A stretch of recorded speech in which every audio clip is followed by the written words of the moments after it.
Here we all are. We're all back. So Vern's disappearing. So listen.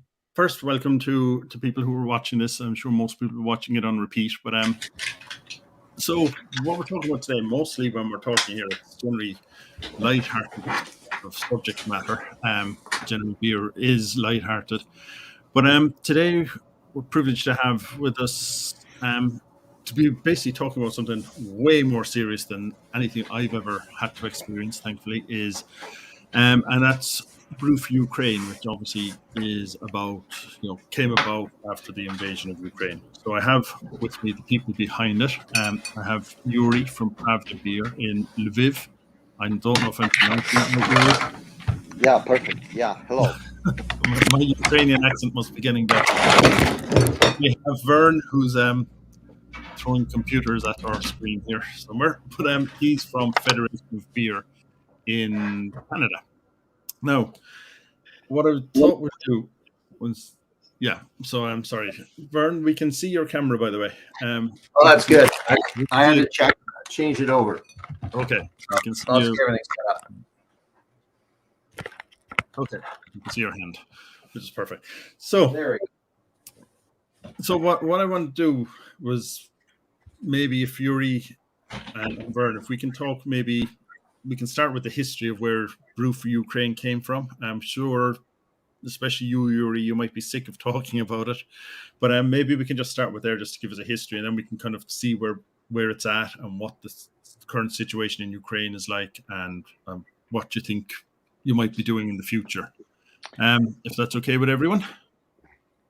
Well, Sure. That's fine with me. Yeah. Okay, so Yuri, let's just start. You are you the founder? You're the owner of Pravda Beer, Pravda Brewery in Lviv, Yes. and that's been open for how long? It's almost, it's going to be 8 full years in 2 weeks' time. We opened very late in 2014. Been running for 8 years now, brewed about 300 plus recipes. We actually started in the center of Lviv, which is the most touristic place, or used to be the most touristic place in Ukraine before the full-scale invasion. The city enjoyed the stream of 2.5 million tourists, internal and external tourists, and we opened what first was a brew pub in the very center of Lviv. In a couple of years, we saw that the business model of having a brew pub in the city center isn't really working. So we actually split. We took the brewery away, which allowed us to expand 3 times in a year after this move. And in the city center, we only are left with a big restaurant, which now serves as the restaurant and the crisis media center. So it also serves as the place where journalists come to hear the city authorities or the district authorities about the bombings or any other important information. And we actually, when we opened in 2014, we never expected that we will have to be other thing than a peaceful craft brewing community and craft brewing company. We were, as all Ukrainian people, we were taken aback by the invasion. Although just to set things straight, this war started actually in 2014 with the invasion and annexation of Crimea and annexation of part of the east of East Ukraine in Luhansk and Donetsk Oblast.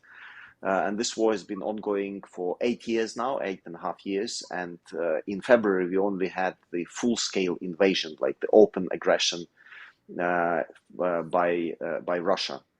So as all Ukrainians, we were taken aback by what's going on, and we faced challenges that would otherwise be hugely important for us in all other times. The challenge such as not being able to brew because with the martial state, which was installed immediately after the invasion, all alcohol consumption was prohibited. But we couldn't care less at that moment, because first weeks of the invasion, the energy was not about not even about keeping your business alive. It was all about doing maximum possible to fight off the invader, to help the army, to equip your people, your fellow Ukrainians fighting at the forefront. It was very troubling and very dark times, because we were actually preparing for street fighting right in the middle of Lviv, which is a good 700-800 kilometers from the Russian or Belarusian border. Well, Belarus is a little closer, but the whole invasion went from the north of Kyiv, and also from the east and from the south. Unable to do anything meaningful in the brewery, we quickly decided to make Molotov cocktails for the army, and for the civil defense forces, which were forming immediately in and around Lviv for road blocking the major inroads into the city. Some of them went to Kyiv, although it's not a very good transportation thing. So the version that we made for Kyiv was a little kind of IKEA style, it was a bit of parts that then you finally assemble at the final point. Many of them were used for the roadblocks around Lviv, and sometimes now the roadblocks are no longer in use. They are there, they're constructed, but they're not manned anymore. And sometimes when I go driving or cycling around the city, I still see our Molotov cocktails there, the remains of them. They're no longer valid, they cannot be used anymore.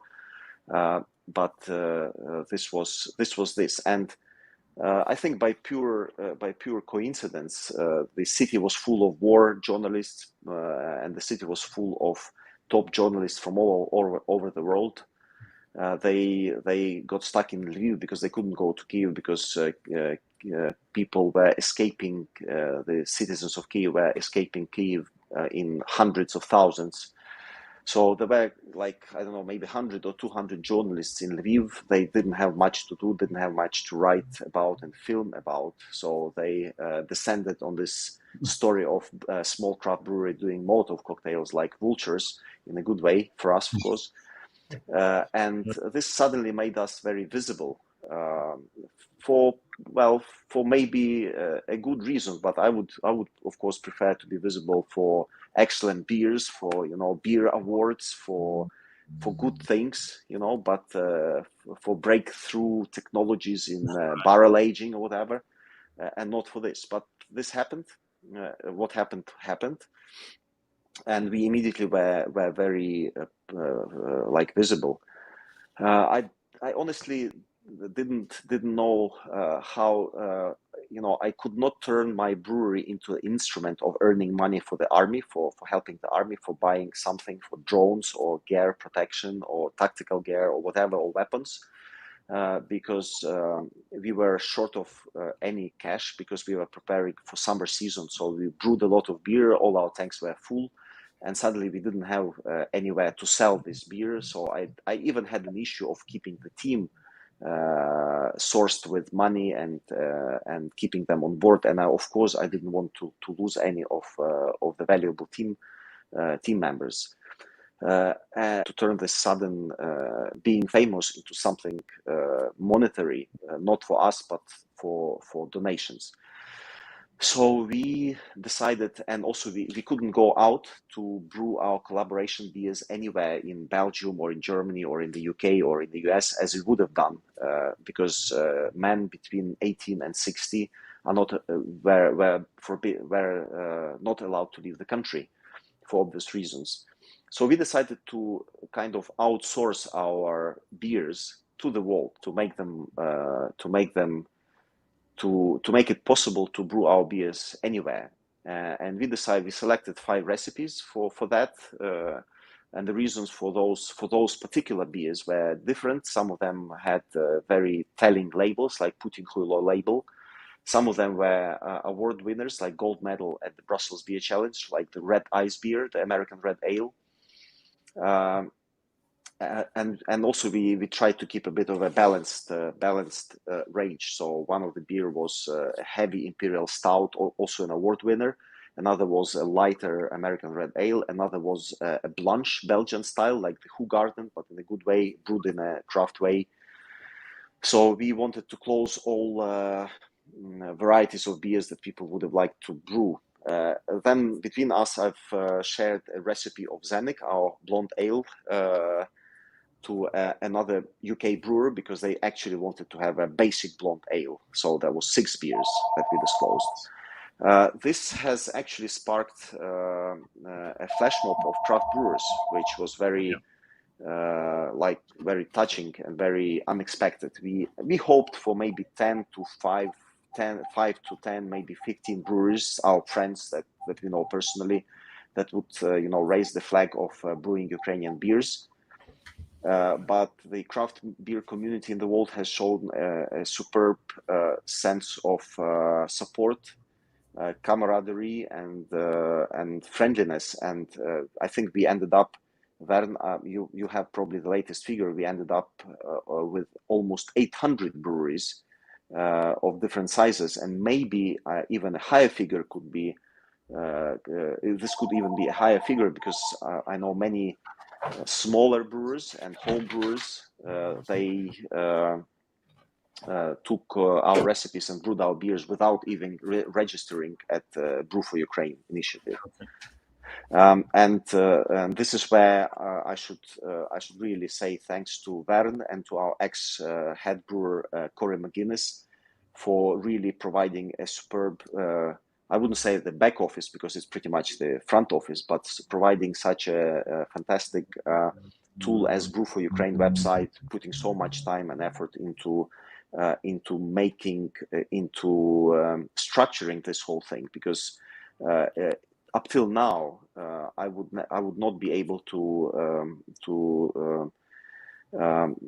give so much time to this, because especially in the first 3 months we were all busy with other things. Still, like probably 2/3 of my time even now is going into managing all the volunteer effort. My volunteer effort, we buy drones for the army, we buy pickup trucks, we buy medicine, we protection glasses, helmets,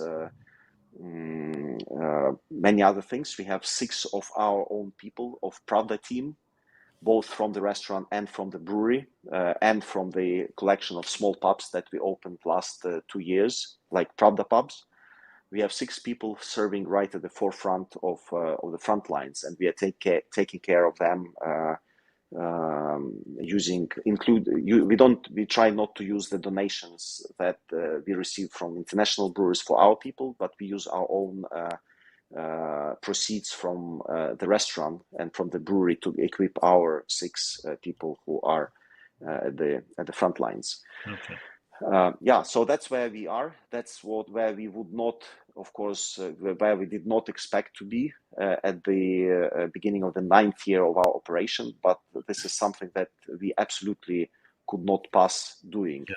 We should be doing this, and it's actually done by most people in Ukraine, whether you are a craft brewer or whether you are a consultant or if you are a businessman, small or big. Most people here do their bit in volunteering, do their bit in voluntary money donations, and even now it's a funny fact. Ukraine is pretty much tax-averse country. It's a post-Soviet country where hiding or somehow playing with your taxes is a national sport. But this year, these months since the invasion, people pay tremendous amount of taxes, including people in Ukraine, including people in also working in Poland. There is a statistics how much tax Ukrainians in Poland pay to the Polish state, because many Ukrainians ended up being in Poland or Czech Republic or US. So we have surprising cases of collecting money for drones overnight, like collecting millions of dollars for tanks or for any other form of fighting with the enemy. Yeah, well, So that's, yeah. Yeah, no, I was going to say, just mentioning drones. My wife is actually Lithuanian, so Ah, every so often I get told that we've bought a part of a drone somewhere. yeah, yeah, So yeah, exactly. it's not Yeah, just. yeah. So yeah, I mean, just staying on the past right now, maybe. So you came up with the idea of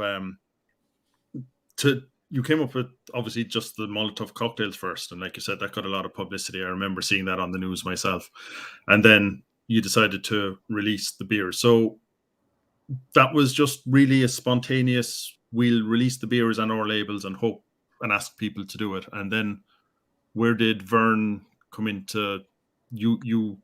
Which one of you got in touch with the other and kind of made it an official Brew for Ukraine? I think we had a relationship from before. Vern, would you like to cover that question? Sure. Um, Prior to COVID, we had imported Red Eyes, Crazy Cow, and Sela products into Alberta. Unfortunately, everything's gone hyper local, and it was very difficult to get some traction. Today, I'm talking to Yuri right now, and we're hopefully going to work on a project, maybe bring a variety pack or something else into the province, as well as Western Canada. There's a lot of people actually asking for product. I actually was in Edmonton yesterday, and a gentleman basically runs one of the most exclusive international mail order for exclusive items, said bring it in. So very positive news now. There's a higher awareness of the qualities of products from Pravda as well as other breweries in the Ukraine. So again, when I heard about this happening, my niece, Emily, her boyfriend, his whole family is from the Donbass region. So they're quite concerned. His grandmother, of course, was affected immediately. And it was just a Kevin Bacon rule. I knew Yuri. Within my family, there was a huge concern.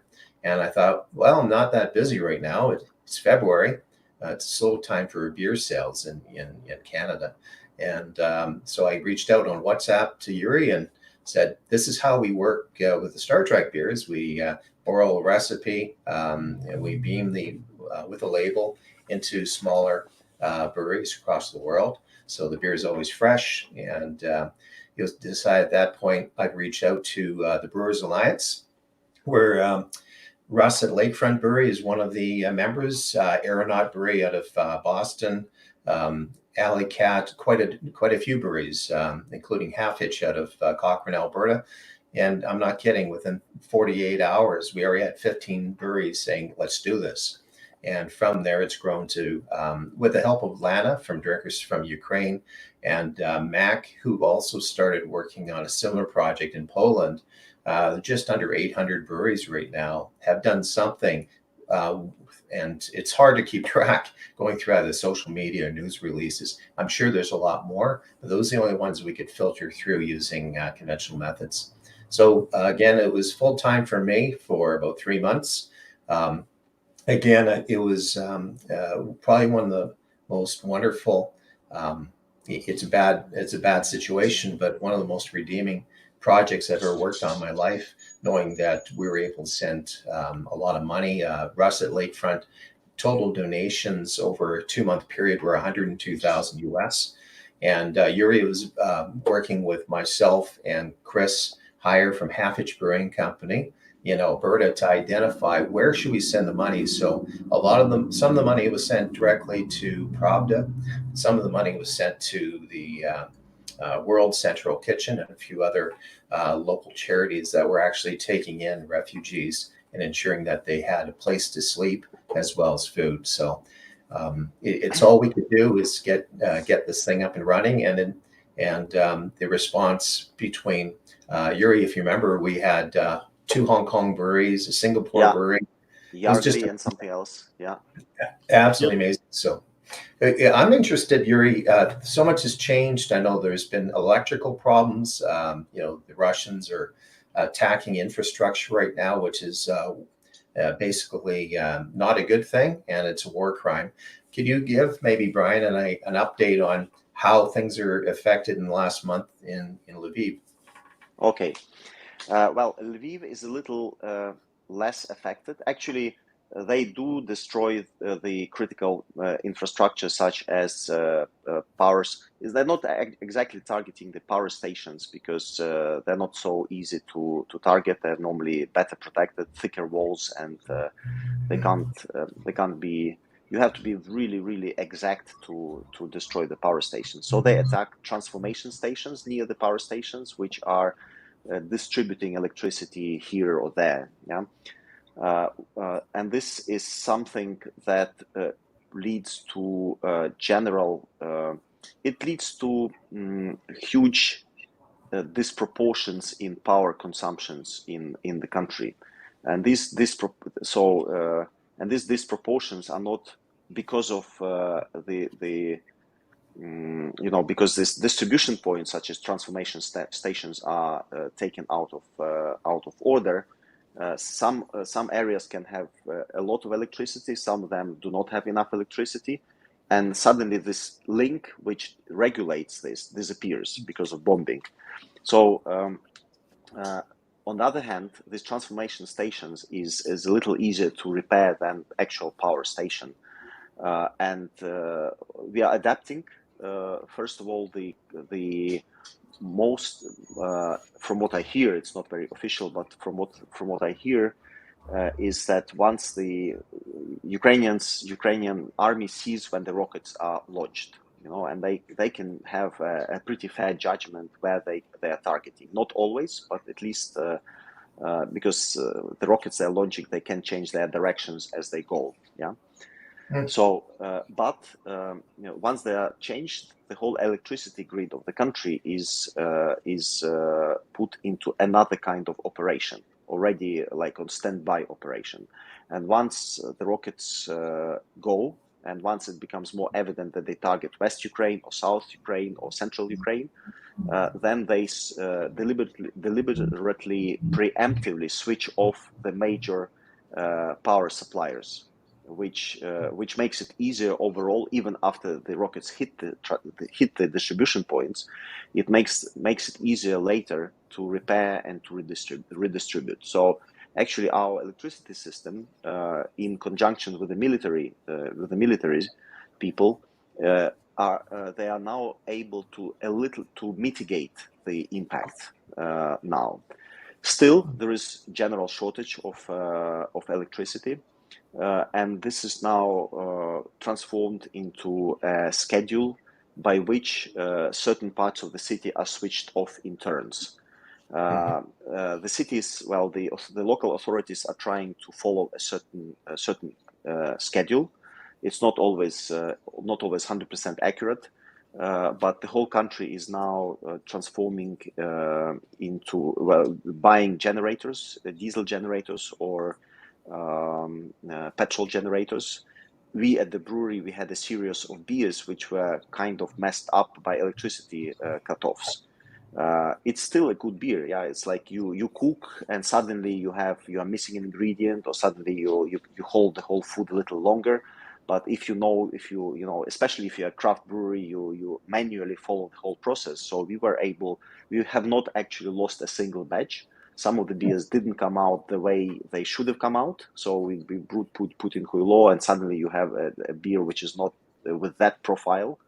But you still follow it. You kind of manually adjust it, and we actually made the whole separate series, which is kind of called "What is that number one? What is that number two? What is that number three?" And we are now at number 3 approaching. Yeah. So the general answer to your question, Brian, is actually we are adapting.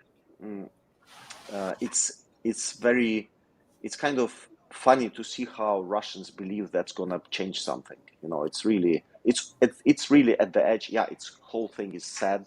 Some people are becoming casualties. Some people near the power stations or the petrol stations. But overall, on the whole geopolitical and also on like human level, it's ridiculous for the Russians to believe that's going to change something. It's really ridiculous. That was going to be my question. I mean, I'm assuming from what from any reports I hear, I mean, the morale seems to be very, very high. Yeah, I mean, that we are. I mean, there is no doubt. Right? Let's put it straight. There is no doubt we are going to win this war, and there is no doubt we are not going to allow Russia to just retreat and as if nothing happened. We are going to make sure it's gonna be after their backs for the rest of the existence of Russia. It's not enough for us to win, because if we only win and they retreat to their territory, it's only a matter of time when they come back again. So we cannot allow that to happen. I have a kid. My friends have kids. We have a newer generation that grows up with the war, and I know people who started fighting at their 18 in 2014. Now these people are 26, and they all their adult life they had a war next to them. With all their adult life they were fighting in the war, which means we have a whole generation of fighters in actual fight. Sorry, I have to. Do you see me? No, you disappeared, but we can hear you fine. Okay, I'm trying to put this back. Sorry. No problem. Yeah, here. Okay, here. So what I was saying is that it's not enough for us to win. We have to win. We will win, but we also have to make sure that Russia loses totally. Right. And that's end. It has to be decomposed into. Actually, Russia is a collection of former states in south, in the Chechnya, old Tatarstan, Bashkiria, whatever, Buryatia. It's a collection of nationalities that have been rudely and in a bloody way conquered by the Russians over the course of the last 300 years. And the country, the way it exists, it has no right to exist anymore. This war, and we will have to make sure, Ukrainians will make sure politically, military, in all possible ways that Russia cannot scare any Estonia, Latvia, Lithuania. It cannot bully any other countries in the world, and that's our job to do. We feel that this is if this is our generation that has to suffer losses, has to go to the funerals of your friends, has to bury your loved ones, has to be afraid for every rocket attack, for every air alarm. That is not going to go just like this, So we will absolutely fight to the end of it. And freeing Crimea, freeing Donbass is not going to be enough. We have to make sure that the state of Russia. We actually think about this. Russia has never been a free state in their history. Not a single Russian person, unless he or she has been thrown out of the country in the 60s or 70s, or unless he or she emigrated on his or her own will. Russians inside the country have never seen democracy in their life. They don't understand how this is to actually influence electing your own leader. It's always been always been like put on their heads. They never had the skill. They never had this habit to be free, to be responsible. Even now, all the Russians, they protest the war, but they don't protest the war. They protest the military draft. Yeah. That's their problem, because they don't want to, but they still are not prepared to change their absolutely illegitimate leader. The guy who tweaked constitution, who tweaked all the elections, he's an absolute joke in terms of a leader. I have to be quicker. I have to be shorter than that. But let me finish with the notion that it's actually pretty much going back to the basic human morals, basic human values. Look at Germany. Part of the whole responsibility goes to Germany, because they thought, even after 2014, everyone in most of Europe thought, okay, well, that's a bit of a bump in the road, Crimea and everything. Let's still shake hands with with this guy, Let's still pretend everything is fine, We need his gas. Is that moral? Is it right? Is it something correct? Is it something that had to be done like this? Is this something that's worth the lives of so many Ukrainians now, absolutely innocent people? It's not. And I think this whole situation, this whole war, is going to demonstrate that there is morale, there is fighting for your own good. There is something that has to be done right. If it's not, it's going to go back. It's going to come back. It's going to come back to Taiwan. It's going to come back to Estonia. It's going to come back to Kazakhstan. It's going to come back to Ukraine if this is unpunished, unpunished forever. So that's where we are. We are not going to lose, and we are not going to lose. Sounds stupid. We are going to win. That's what it sounds. That's what it is. There is no other way. So many people got an effort into this. So many Ukrainians were doing renovations in the UK or in Spain or running their own truck companies. Returned to Ukraine to fight. It's not something it's not a fake kind of thing that you have male refugees going into Europe afraid for their lives and giving a shit about their own country. It's a war that it's actually, if you look like geopolitically for the coming hundreds of years, this might be the last war on land, on earth, the way, in the classical way of war. Will there be such a war in the future?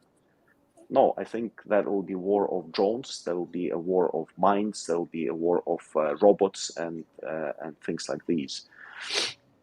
And Ukraine, also, by the way, being an IT country, will definitely is actually already testing a lot of things here and now, every day on the battlefield about the future design of the war, based on the morale. We defend what is ours. We don't want anybody else's.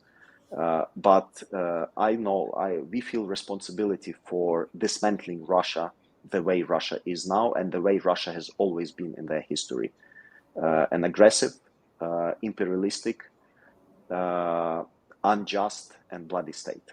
Yeah, I completely agree with you on that. I mean, I'll be honest, I was completely naive before this as well. I mean, I knew Russian history and that, but like I said, my wife would have been much more, much, maybe anti-Russian is too strong a word, but it's but yeah, I mean, she was much more like, you can't trust Russia. It's always been No.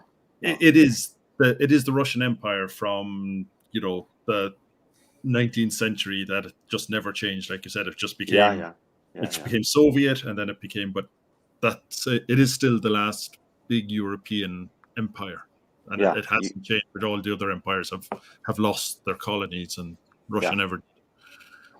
And that's still, like I said, I would have been naive about that. I would have things have changed. I would be looking at it from a different side. So but okay, so the morale is there. You're obviously fighting them back and with some amazing successes. But what is life like on a day-to-day basis? You're not at, like I said, Lviv is off to the west. It's not on the front line of the combat, but it is being hit by missiles and that. So what is a day-to-day life like there? Well, actually, Brian, it's Lviv is a cozy place, because it's only 70 kilometers from the Polish border, from EU basically, and it's a safe point. That's the place where everyone was trying to get to by car or by train or by anything else in the first days and weeks of the war. For some people, it took 5 days to get here, only 600 kilometers. Anyway, Lviv and Kyiv, actually, the capital. The capital is a little bit more vulnerable now, so there is more electricity shortage in Kyiv. In Lviv, you have power switch offs, which are not sudden. They are more regulated now. Most businesses like ourselves, we have adapted to this by first following the beers, changing the beers on the way, but we also acquired a big generator, diesel generator, like 100 kilowatt diesel generator, which of course adds a lot of noise and a lot of cost because it burns. It's expensive to run, but it would be more expensive not to do that.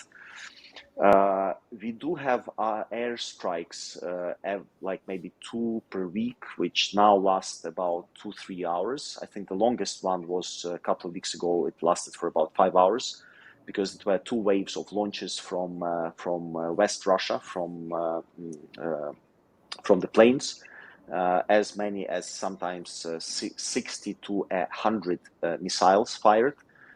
Most of them can change their direction as they go, as I already mentioned. So you never know in the end where it hits. And this is the time when you have to be in the cover. You have to be in the cover. If I'm in the office, we go to a big adapted cellar, which has light, which has electricity, it has chargers, and it's safe enough for about 400 to 500 people. We have a big office there. It's pretty much next to the brewery. In the brewery, we also have a cellar, which is also quite big. In the school where our kid studies, it's also it's a cellar which is been refurbished to host about 300 or 400 kids. We have water, we have petrol at the stations, we have shops open, so it's pretty much life as usual. The only exceptions are that you have to hide when you have air sirens going on.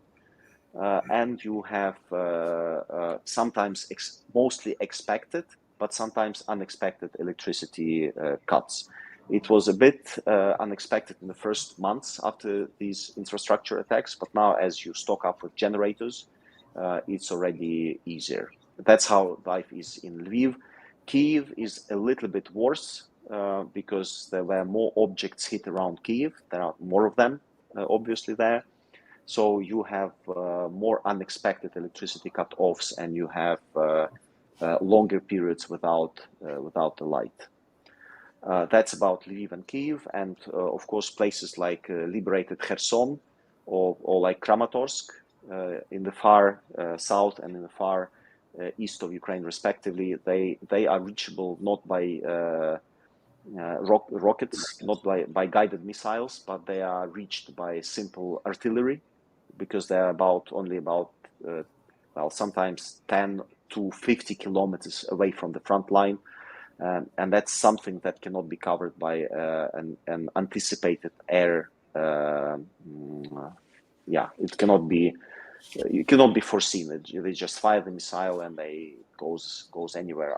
I just read before our conversation. I read the news that in Kurahino, they targeted or shelled by chance, which doesn't change anything. They killed 8 people just in a peaceful 8 civilians in a peaceful city. The artillery shelling hit the market and the bus stop. So the situation in the in the east and in the south is much more problematic. Kharkiv is a big city. Normally, it's well over 1 million people. It's a vibrant student city with nice city management and everything. Its northern area, Saltivka is virtually kilometers away from the Russian border, and that's been turned into a ghost town. The north of Kharkiv. But having said that, the situation here in Ukraine, the spirit and the unification of the Ukrainians, east and west, south and north, is something that I never witnessed in my 51 year. And I was born in West Ukraine, in Lviv, where I am now. Come back to Lviv 8 years ago with the opening of Pravda Brewery. My wife is from Kramatorsk, which is 30 kilometers from the fighting. We lived a lot in Kyiv, and I've been virtually everywhere in Ukraine. And Sometimes Ukraine, because of its big size, because of the divisions, because of Polish-Russian history here and there, Ukraine cannot be called the most unified country in the world. Unlike Poland, for example, which is pretty much Polish language, pretty much Catholic uniform religion. But the process that Ukrainians are undergoing in their minds and their mentality is absolutely unheard of in the history of Ukraine. It's very unfortunate that it has had to happen due to such huge disruption. But once we come out of this, it will be a totally different country. Yeah, I think the impression, like, again, looking at it from the outside, I mean, you do get that impression that it has really come together. Like, what Russia has done has been the opposite of what it wanted to do. Absolutely. Yes. Amazing. And I take it there are still a lot of internal refugees. Yeah. There are people who, many people, like the family of my wife, her sister, her brother, and the whole family with kids, families with kids, they relocated to Lviv from Kramatorsk. Actually, many people have come back to places like Kramatorsk. Many people have come back to Kyiv. Because the Russians tried to take over Kyiv. It's so stupid, it's so ridiculous, really. I mean, they thought they would take Kyiv in 3 days. They would never take Kyiv. Every street dog would be fighting them till death. And that's absolutely. I mean, they could. I really don't know how. I can't imagine how fucked up their intelligence was and still is. Yeah.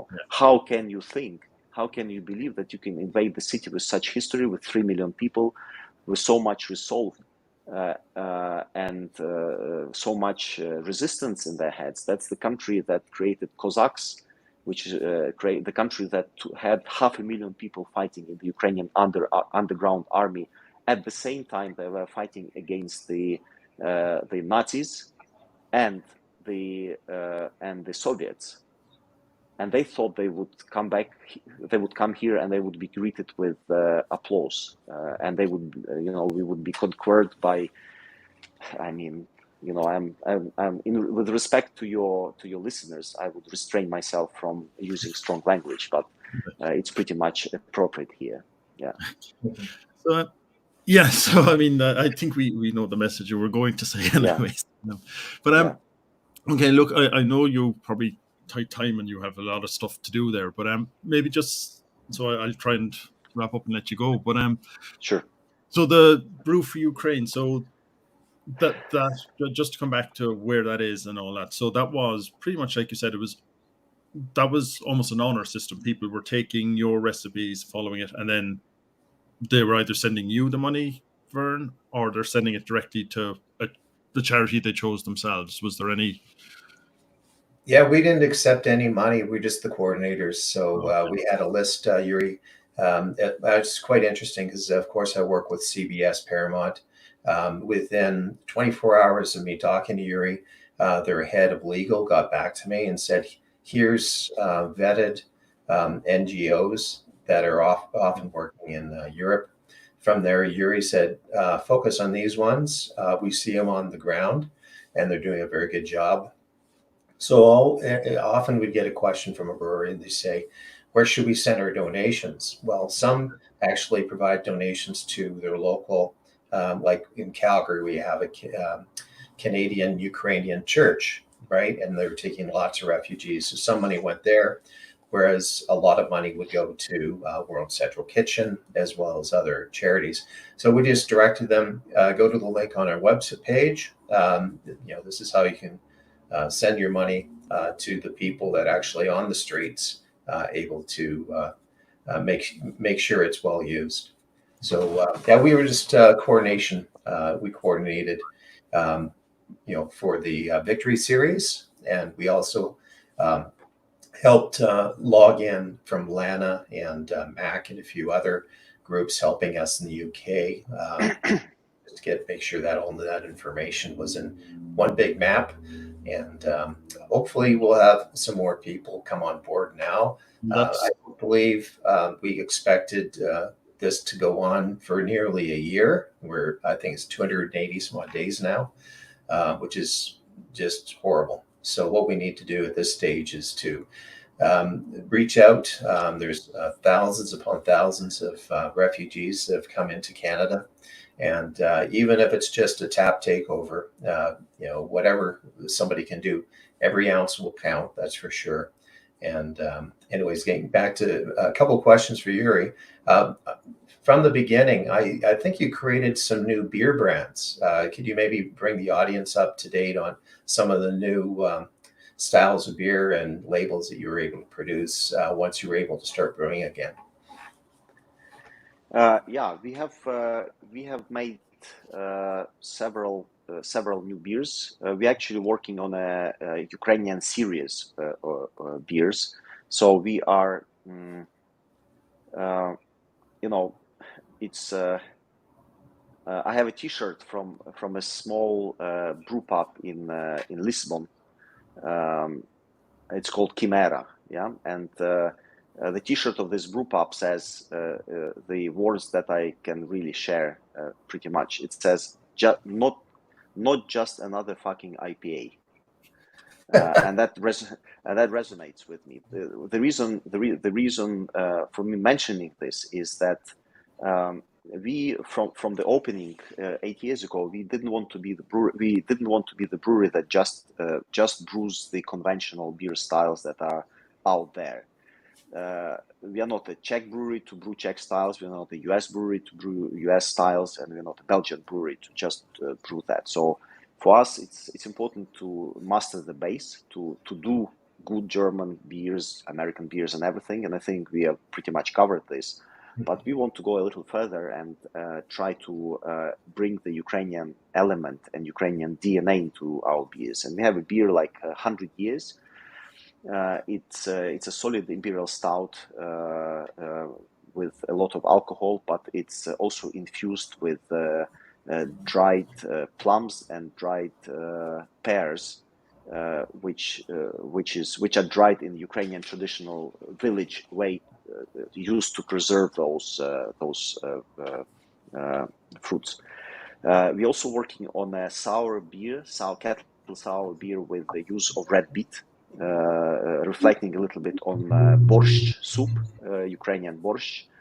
Now we have brewed. I haven't tasted this, and I'm looking forward to this. It's going to be tomorrow. We've brewed a blanche beer, like a wheat beer, a little bit Belgian style, but we didn't use the spices that I used there, which is curacao, orange peel, and coriander, but we used thyme, local thyme, very aromatic thing, to still have a wheat beer, which like blanche beer, but add a specific Ukrainian element to it. And these are things that we are working on this now. We also brewed a beer called Chornobayevka. Yeah, I have to come back in a second because I have to charge the phone. Just a second. No problem. It's just because it. Yeah. Okay. So here I am back. Can you see me? Yeah. No problem. Okay. So Chornobayevka is the name of the village where the Ukrainian armed forces destroyed a lot of Russian aircrafts. It was invaded. Now it's liberated. So Chornobayevka is a kind of anecdotal, joking symbol of the success of the failures of the Russian forces. They were getting hit in the head so many times there that it actually became almost a joke in Ukraine. Chornobayevka is a symbol of Russian defeat. So we brewed the beer, and it's a heavy German style Doppelbock beer, but we made it with smoked malts. So it's a very smoky thing. By the way, this beer got us a bronze medal at a very recent Brussels Beer Challenge in the category of Doppelbock beers and Doppelbock smoked beers. Yeah. So that's where we are, and hopefully we are experimenting with new brands, very pro-Ukrainian, still based on international recognized beer styles, but we really want to go a couple of steps further to make it much more Ukrainian, also in labels. Yeah, that's where we are.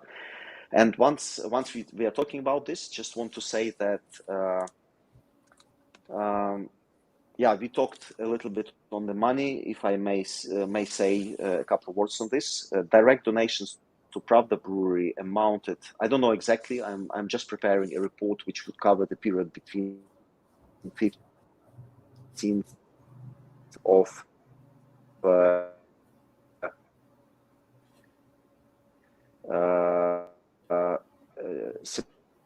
September up until 15th of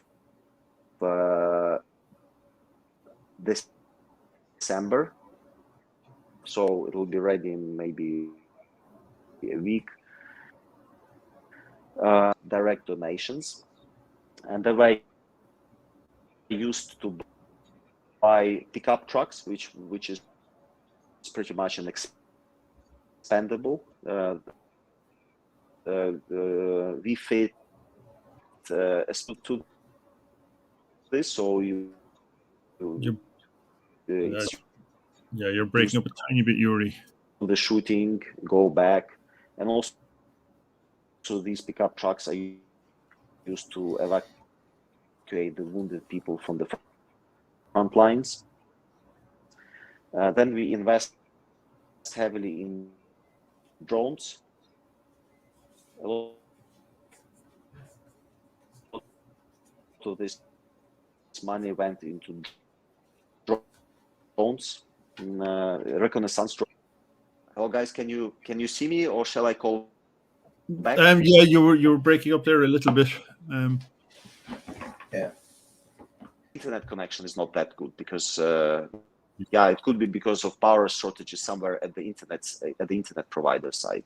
Yeah, you've come back now. It seems to be fine again. Yeah. I think Yuri, it's Vern. Okay, super. Quick question. Are you able to use Ukraine hops? And on the flip side, how has the war affected the Ukraine hop growers?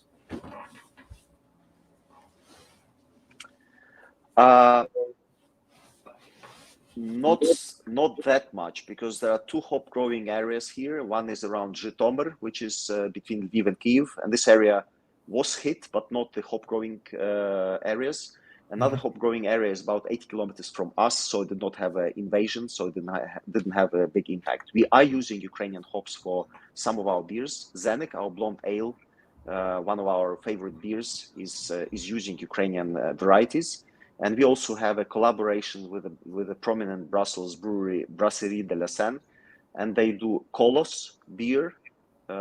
And for each batch, they use a good amount of Ukrainian hops. It's a collab with them that's been running for about 3 years now. Excellent. Hello, guys. Can you hear me? Yeah, you're better now. Yeah, and okay, and maybe on the closing note, not this weekend, but the next weekend, we are going to have what we call a Punisher beer weekend in the cellar of Pravda restaurant in the city center. We expect to have about 2,000 people, like it's a micro beer festival. Okay. And why it's called Punisher Beer Weekend is because it's an effort to collect money, and I think it's something between 50 and 70,000 US, and we hope to collect this amount in about 3 beer weekends for something called Punisher. It's the world's cheapest, but a very it's a small airplane powered by an electric motor, and it's used to not only for reconnaissance, not only for finding out the enemy's positions, but it also has a bomb mechanism, and you can actually release bombs from this Punisher thing. You can Google it, Punisher drone. And we are heavily we are talking to the manufacturer of these drones. It's a group of scientists. Three out of 4 are taking part in the war actually since 2016, I believe. So they're experienced users of that system. So we expect to buy one in the name of Pravda, hopefully. Sometime in January next year. So that's what we are doing now as one of the closer events, and we want to make it a series of money collection efforts to buy more of these very effective machines. I can send you a couple of links later about what this device actually is. But it's after analysis, we decided that it's a very effective. This thing can costing only $50,000 to $70,000 being reusable. It can easily destroy the enemy machinery or fuel or any other things worth millions and millions of US dollars. Yeah, that seems to be the kind of the. So that's where we are. Okay, it looks like you need to go now, do you? So maybe Me? we can wrap up. So yeah, I just thought you looked like no. Maybe we can wrap up. So with just coming back to the Brew for Ukraine, it's still open. People can and breweries can still go, because obviously some of the interest died down. It was, you were seeing the brewery was quite a lot at the start, not so much lately. So hopefully this will encourage a couple of breweries to go and maybe do it. It's brewforukraine.com. Is it? Brewforukraine.beer, Yes. and Pravda Yeah. has a link on their website as well. Okay, and people can go there. The Yeah. brewers, they have a selection of recipes and pre-made labels as well, I believe. Yes. And then they just basically brew it, advertise it themselves, and send the money to. There's a list of the NGOs you said there as well. Yes. Yeah, it's it's on the like brewforukraine.beer or pravda.beer, and on Pravda website we have the recipes. They can be scaled up or scaled down depending on the batch size, and we also have our visual materials in high resolution, so they can be used for labels in a flexible way, as many people have done. So it's still open, still there, because the fight needs to go on, and it will go on as long as needed. And for the home brewers, we had a couple very smart, astute people, and actually, I think we forgot to talk about Corey McGinnis, who helped translate a lot of the recipes from Ukraine into English. So if there's any home brewers that are interested, we actually have some small batch recipes as well. So it'd be a recommendation if you have a chance to brew something for Valentine's Day or something. It'd be a wonderful idea. Yeah, because unfortunately, like you said, looks like it's going on a lot longer than, well, in a good way, because they didn't take over in 3 days, but unfortunately it's still going on. So yeah, that's kind of good and bad, I suppose. And I have to say, hopefully a happy Ukraine Christmas coming up in January. I wish you, Yuri, and your family and your extended friends and everybody else a safe passage between now and then. Yeah. We'll be. There's obviously, everybody knows somebody now from Ukraine who who has family there. I actually. Yeah. On a cheerful note, I heard somebody the other day. They had some people staying with them, and for the last 6 months they didn't know where their father was, but they just heard literally something like 3 days ago that he'd been released, and he's now back. I don't know where in Ukraine, but it was the first time they heard from him in 6 months. So hopefully there'll be a lot more good messages like that for people over Christmas. Super. And right. Can I use this opportunity to again thank you, Vern, for helping in such a big way. Donating so much of your time. Thank you for being with us, and I do hope that I can invite you into peaceful Ukraine, specifically to our craft beer and vinyl music festival, which we do twice a year in normal times.